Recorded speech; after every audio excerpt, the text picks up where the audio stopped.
Cam, let's go to the second one now. This is one that I've heard more often, believe it or not. And that is the argument that abortion is between a woman and her God.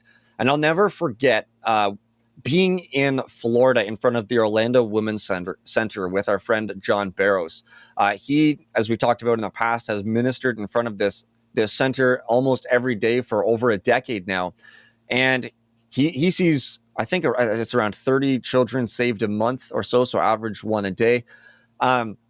But he meets all kinds of people. He talks to all kinds of people who are entering this clinic. I'll never forget a few people that he was talking with and that I've talked to as well, who would say something along the lines of, yeah, but God's going to forgive me for this. I'll just ask for forgiveness for God after this. It's just between me and God. And, we'll make it right after I get the procedure done and I leave here today, which I find to be a particularly terrible witness. But so this is something we hear on the streets. Abortion is between a woman and her God. So I'm just curious.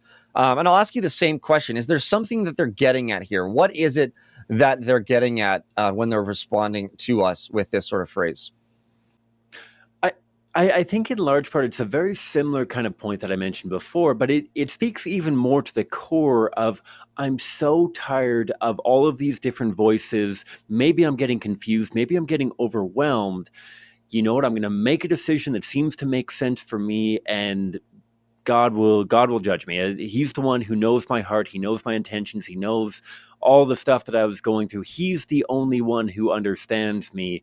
Therefore, he's the only one who can judge me, which in part, I think you and I could probably agree with. In part, I know that, not in part, I know full well that God knows me more than I know myself. I know that God knows you more than you know yourself, or that I know you, or anything like that. I know that God knows us better than anyone.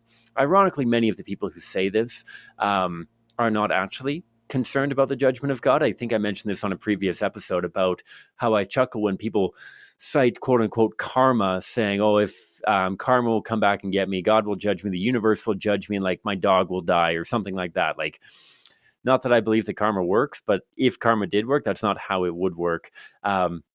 Ultimately, what they're getting at is, I don't want to have to figure out exactly what's right. I don't want to have to wade through all the varying opinions. I don't want to have to wade through all of the conflicting information.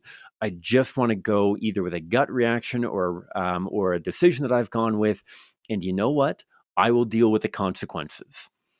And as Christians, you and I, Peter, that terrifies us, right? I mean, if I was going to be held accountable for all of my sins, if the judgment came before the mercy, as it were, I'm hooped, right? I mean, we're all hooped. Our only hope is in God's mercy. And so the idea of only God can judge me should terrify us. But at the end of the day, that is an expression that many people make at the end of a long day of being overwhelmed and trying to figure out the right thing. And it's just a matter of, you know what, I can't do this anymore. I'm just going to make a decision and run with it, and I'll deal with the consequences. The consequences are very, very harsh, not even to get into the eternal consequences, but the immediate consequences of abortion, first and foremost for the child, and because of that, for the mother who copes with those outcomes afterwards. This is a very severe thing that we want to help people with. I think we need to understand our role in this abortion conversation, especially with somebody like this who is citing that only God can judge me, that we're not here to replace God as judge. We are not here to be the judge, nor the jury, nor the executioner. That is not our role. Our role is to be the helper.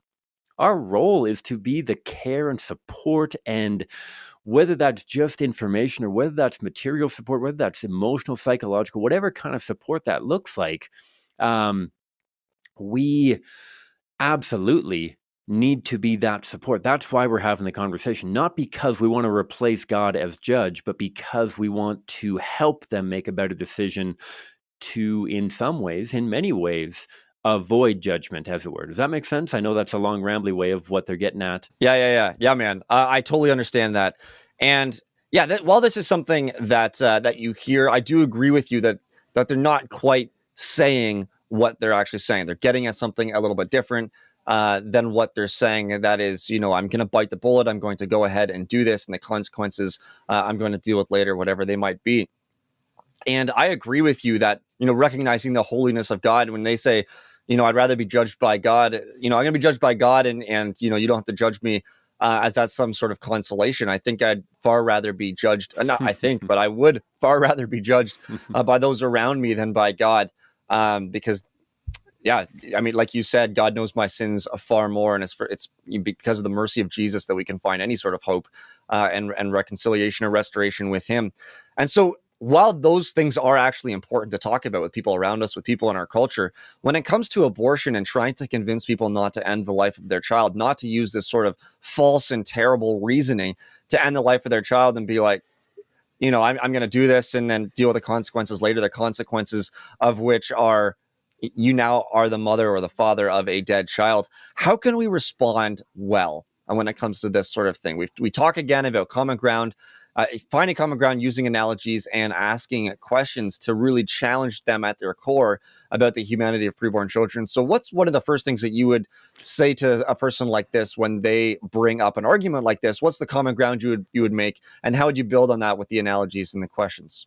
Yeah, so I would dive right into the common ground similar to last time of, you and I agree that there's a ton of stuff going on around any abortion decision. That it can be overwhelming, that it can feel like you're getting voices from so many different directions, so many different people trying to give you advice, and that can be overwhelming. Absolutely.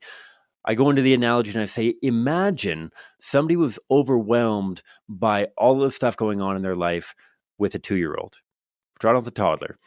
What would we say if a mother made the decision that, infanticide, killing a 2-year-old, killing a 5-year-old, killing however old her child is, that's just between me and God.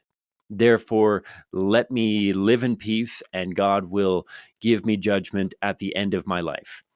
Would we ever let somebody commit a terrible crime like that because God will judge them in the end? No. And if not, then why a preborn child? That this isn't a matter of the sin of presumptive mercy sort of thing. Obviously, we know that God is a merciful God. Obviously, we know that people who have abortions can receive mercy. And often do receive mercy when they repent of their sins, just like anyone else. And yet, we want to stay on the straight and narrow. We want to, those 3 steps. I agree with you that this can be incredibly overwhelming, and that we don't want other people judging us. We don't want any more people judging us for our decisions. Imagine somebody was going to make the similar decision to kill a born child, with the notion that only God could judge them and that nobody should try to counsel them out of killing their born child. If we're not willing to allow that mother to kill her born child for fear of, quote unquote, judging her, why not? Why a preborn child? Make sense? Yeah, that makes sense. Yeah, this is great. And it's similar to the first one because the argument's similar to the first one, obviously.